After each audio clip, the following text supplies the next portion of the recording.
The Bohemian satirists of the 19th century targeted, among other things, class structure, government, and of course, religion. But today's satire, in many ways, seems best suited to television screens, to the Jon Stewarts, Bill Maher's, and Sarah Silvermans of the world. So is the golden age of television fueling a new form of American literature? Ben Tarnoff is here to talk about this tonight. He is the author of The Bohemians, Mark Twain, and the San Francisco writers who reinvented American literature. Hello again. Hi there. Okay, so last night we talked about Twain and the other Bohemians and you know, the time of the 19th century, mid-19th century. Is there a parallel today, a literary movement similar to that of the Bohemians? Well, I think one of the things the Bohemians of the 19th century had going for them was this explosion of print media and newspapers in the 19th century in America. In 1776, you had 37 papers in America. By 1861, you had 5,000. And that's partly about expanding population, of course, but also has to do with rising literacy, with improving printing methods. And it really meant that print media was the center of the culture. I think today, you know, the written word occupies a less central place in the culture. Our attention spans are migrating a bit to visual forms, to things like television, as you mentioned, to internet video. I think it makes it a little bit harder for a writer to achieve that level of visibility. I think another factor I would mention is that they were also living at a time when the culture had a center. You know, you could have a counterculture because there was a culture to rebel against.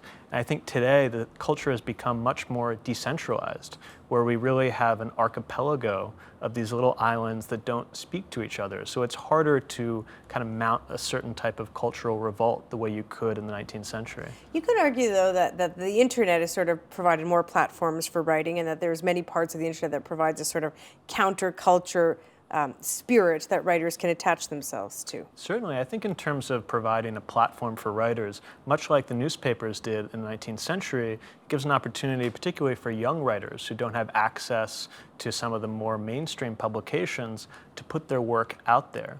But in terms of building a literary movement that's trying to change the culture, I think what makes it harder to imagine that happening today is that it's not really clear where the center of the culture is or what the cultures stand on something like literary fiction is. So you don't see a Mark Twain of the 21st century, sort of a single person, you know, being the poster child or sort of the emblematic of a larger sort of thing taking place? I don't, partly because Mark Twain occupies a period in history where he can be all of these things simultaneously. I mean, he's a great writer. He writes serious literary fiction, which is completely transformative, but he's also a global celebrity. You know, people recognize him in the streets. He's being written about everywhere. He goes on these really rock star tours throughout the world. It's hard to imagine a writer occupying that same place today. Okay, so Twain draws his inspiration from the time and place and his childhood experience. Where do you believe the great American writers of today draw their experience and their inspirations from nowadays? There isn't this counterculture, which is sort of, you know, a rebellion to draw upon. Where do they draw upon it? Well, I think they draw the forms and the sources of literary fiction, I think, still owe a lot to Twain. You know, because part of Twain's contribution to American literature is this idea that great writing can grow anywhere, that it doesn't have to grow in a particular part of the country, it doesn't have to belong to a certain social class, you don't have to speak a certain way, that in fact, you can use boyhood memories from Hannibal, Missouri, or the way that frontiersmen speak in the old mining country of California's Motherlode. And that's a lesson that is throughout American literature. There's this famous Hemingway quote that Huckleberry Finn is the source of all modern American literature, and I think that's part of what he was talking about. I guess one of the striking difference might be that during Twain's time, fiction writing was a viable means of employment. It's not the same anymore. I think that's true. I mean, there were certainly periods of time where Twain struggled to get by, but I think literary fiction has really moved to the margins in a way that it hadn't before in Twain's time. When we look at fictional writing, I mean, what makes it culturally significant compared to other forms of writing? We sort of hold fiction in this different category. Why do we do that? Well, I think for a while the novel was considered, you know, the greatest literary achievement. I mean, I think the great American novel has been a dream that has kind of haunted American writers really from the beginning, since the American Revolution.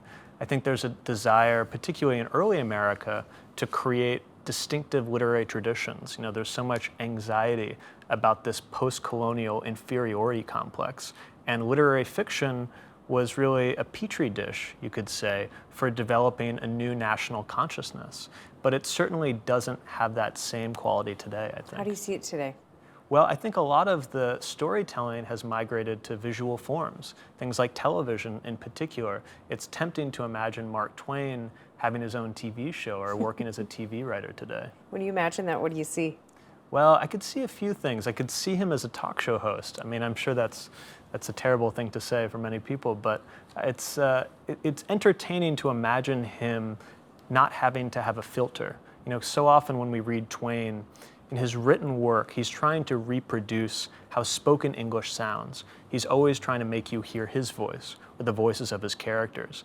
And one of the things that was so exhilarating about his stand-up comedy routine, his lecture circuit, is that the filter fell away and he could just be there with you in a room, speaking to you directly, which is really what he wanted. And on television, I think you could have that kind of immediacy. And genuinely. Exactly. I want to shift gears here a little bit because when we talked a little bit yesterday about the Bohemians' legacy, but one of their enduring legacies is their use of satire, something that, I don't know if we could say is coming back, but on a television screen, certainly the use of satire is. How useful do you think, as a technique, is humor for writing about serious political issues? It was at Twain's time, for sure. It's very useful. I mean, satire is something that all of these writers in Twain's community are really using, and it's a particularly powerful tool for social criticism. It's something that Mark Twain and his contemporary Bret Harte do quite a lot of in California.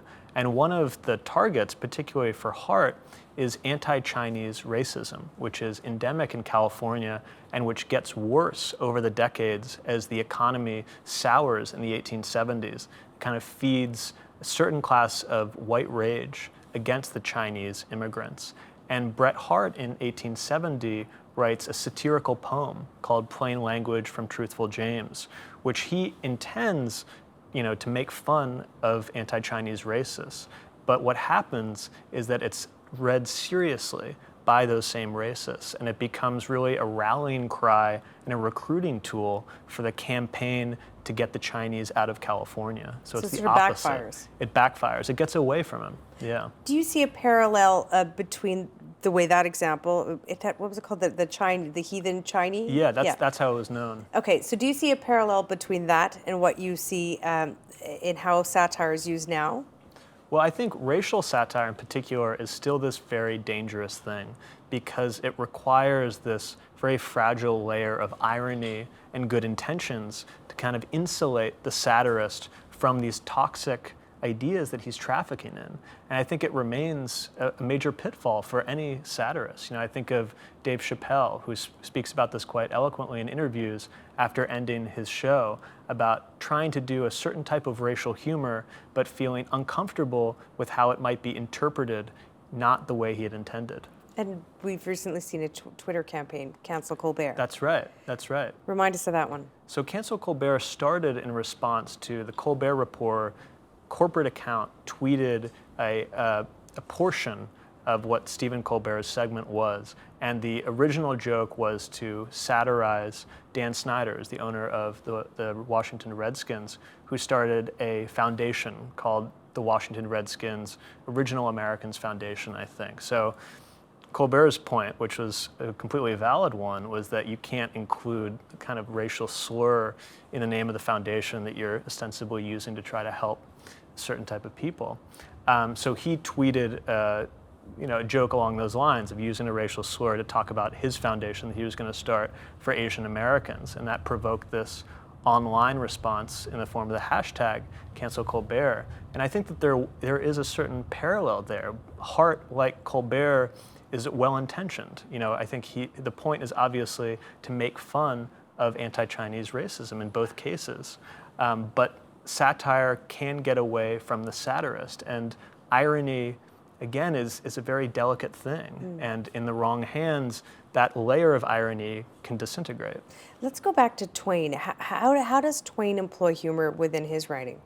Well, humor is central to Twain. I mean, frontier humor, which is really a cluster of oral storytelling traditions that emerged throughout the American West really gives him his grounding as a writer. And he always, throughout his life, thinks of himself as a humorist. The big transition for him is that he has a certain amount of insecurity about humor as something that's low, that it's a low form of literature, it's lowbrow. He'll never be taken seriously by the elite of New England. He'll never reach a national audience in the way that he wants to. And his real breakthrough, which happens in California in the mid-1860s, is committing himself to that life, to saying, I don't care if people think it's lowbrow, this is my tradition, I'm a child of the frontier, and I'm going to use the materials that I've been given to create art. And when you're researching your book and reading Twain's work again, and I mean, do you think his humor would hold up today? I think some of it does, some of it doesn't. You know, a lot of stuff that we read of Twain's can still be quite funny, but so much of humor depends on context. And as the context changes, some of the humor drains away. There's certainly a lot of pieces that he wrote in California that readers found hysterically funny, that people talk about kind of laughing so hard they fell out of their chair. And we don't usually have that same response today. We can kind of see the humorous elements, but the context really of the American West has changed so much beyond recognition. What's a good gateway to Twain? Well, it's not an original suggestion, but Huckleberry Finn, I think, is the masterpiece. And I would start there. Okay, we all have to read it in school, so we're all starting there. That's right. I want to talk about what many have argued is sort of where we see the great writing of 2014 and arguably of the last decade and a half or so. It's seen a renaissance American television, things like The Soprano, The Wire, Mad Men, Deadwood, I could go on, Game of Thrones, all these shows, most of which I have not yet seen, but attracting huge acclaim. The Wire in particular has been sort of talked about within this sort of Dickensian sort of aura, like that's how it sort of exists and is successful. How do you see television resembling literature? Well, it's an interesting parallel between something like The Wire, or really any of those new television shows, and Dickens, because the serial form certainly seems like one parallel. You know, if you're living in London in the 1850s, every month a new installment of Bleak House comes out, and you're rushing to the newsstand to get it and devour it. I think one important distinction, though, is that literary fiction happens in a solitary way. You know, you're sitting with the novel and reading it in a silent, solitary way, whereas television happens in a social way. You know, it's generally Sunday night, you're over with friends, you're all watching it together. And one of the aspects, you're all tweeting about it. Exactly, you're sharing about it. You're sharing everything about it online, and pictures and videos. And there's more to share because literary fiction is really a collaborative enterprise between the writer and the reader. We're being asked to imagine this world with the materials that the author is providing. And that's why those characters look a bit different to each of us. You know, I think we each have a different picture in our heads of what Mr. Darcy looks like. But Omar Little, we all know what he looks like and what he sounds like, because he's being embodied by this one actor. And I think that makes it more of a social experience because we're actually all watching the same thing. It's interesting that you say it's more of a social experience because writing, I think many would say, is a solitary experience, no matter whether it's writing a novel or writing for television. Certainly. I think from the writer's point of view, you're still in the solitary silo. But in terms of how storytelling is consumed, I think we're moving away from a world in which we're all in our little holes reading this one novel or this one piece in silence. And we're moving towards a model where we're all watching it together and we're all talking about it constantly. You say like one of the things that they shared in common was that the serial nature of television today and of writing back then. What other techniques do they share in common, do you see? Well, another parallel that strikes me is that there's a certain comparison between television today and pre-literary forms of oral storytelling, which again were so important to people like Mark Twain, where you really had storytelling as a collective experience. You know, everyone is sitting around the campfire in the American West and listening to these tall tales, to these fantastic yarns being told by a storyteller. So the storyteller is less of the kind of invisible novelist that you're imbibing their words in this very solitary, silent way, and more of a collective social experience. We now see people like the guy from True Detective migrating from fiction writing to the television screen. Why do you think we see that? What did you think television offers a fiction writer that the novel cannot? Well, I think, first of all, it's very tempting to reach a broader audience. I think as literary fiction, the space for that shrinks a little bit in the culture. Television provides a way to bring serious storytelling to a broader audience. It also gives you the advantage of duration. As we become a more visual culture, it's very tempting for a storyteller to have 8, 12, 24 hours to tell a story rather than 2 hours for a feature film. And that allows a writer to build a universe, to build a world, and explore the lives of different characters much the same way a novelist would. There are those who would say that this comparison that you're making is a bit, I don't know what word they would use, cheap perhaps, that we don't want to sort of muddy the great tradition of literary writing with television. What would you say to that? Well, I think it's a fair complaint. I think there are drawbacks to these new forms. I personally have a lot of affection for that solitary form of sitting with a novel and just experiencing it in silence. But I think the experience of someone like Mark Twain and his comrades in this Bohemian experiment really show that changing media technologies is really fundamental to how storytelling evolves as well.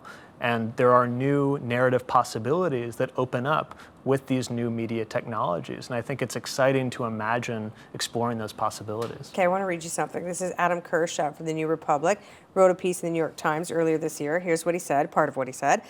Spectacle and melodrama remain at the heart of TV, as they do with all arts that must reach a large audience in order to be economically viable. But it is voice, tone, the sense of the author's mind at work that are the essence of literature, and they exist in language, not in images. This doesn't mean we shouldn't be grateful for our good TV shows, but let's not fool ourselves into thinking that they can give us what only literature can. What do you say to that? Well, there's a couple things that come to mind. The first is that when you read all of these newspapers in the 19th century in America, very little of it qualifies as good literature. What literature is today, the classic literature, is what survived, and it's a small fraction of what's being produced. So I think we have to keep that in mind as we watch television, that this is the present ecosystem, but in terms of what people are reading and studying 50 years from now, it's going to be a small portion of that. I think when it comes to voice, he mentions the importance of voice in literature. Voice is something that's fundamental to Mark Twain. As I mentioned, that the spoken voice is so important to him.